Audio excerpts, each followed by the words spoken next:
Former US President Donald Trump has said he personally asked Chinese President Xi Jinping to consider releasing Hong Kong media figure Jimmy Lai, following Lai's conviction under Hong Kong's national security law. Speaking to reporters on Monday, Trump said he felt deep concern about Lai's situation and had raised the issue directly with Xi.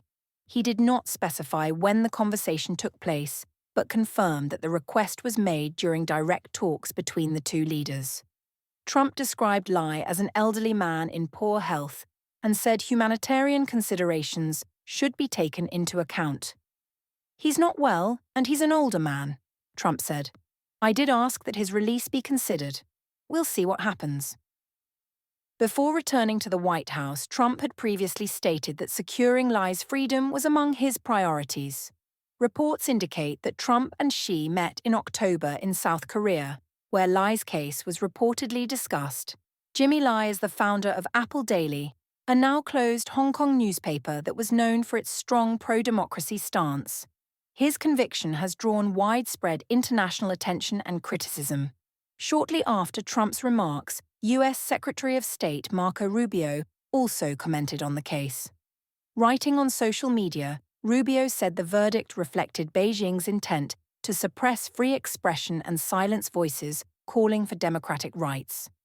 In a separate statement, Rubio emphasized that China had pledged to preserve Hong Kong's distinct political and legal system when the territory was handed back by Britain in 1997. He said the current developments showed a clear departure from those commitments.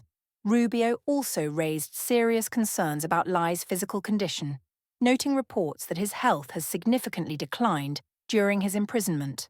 Lai has been held for more than 1,800 days since his arrest in late 2020.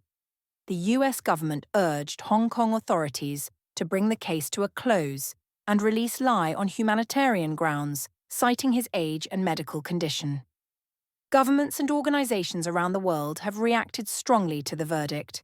Human rights groups, press freedom advocates, and political leaders in several countries have condemned the conviction, calling it politically motivated and damaging to civil liberties.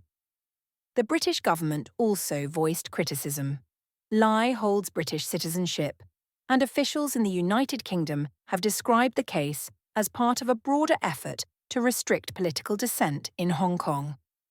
Lai is a practicing Catholic, and his situation has gained attention among religious communities as well. In the United States, a coalition of democracy advocates, press freedom organizations, and Christian groups has actively campaigned for his release. These groups represent an important political base for Trump. Following the conviction, Lai's daughter, Claire Lai, made a public appeal on her father's behalf.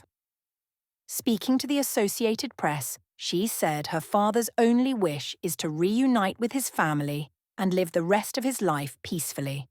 She said that if released, Lai would step away from political activity and focus on his faith and family. "He wants to dedicate himself to God and to his loved ones," she said. "He is not someone who believes he has done anything illegal."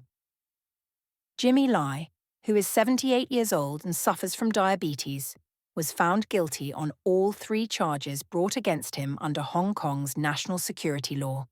The conviction means he could face life in prison.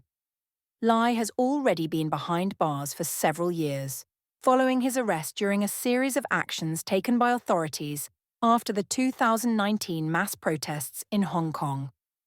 Those protests, which drew millions of participants, were triggered by concerns over Beijing's growing influence over the territory.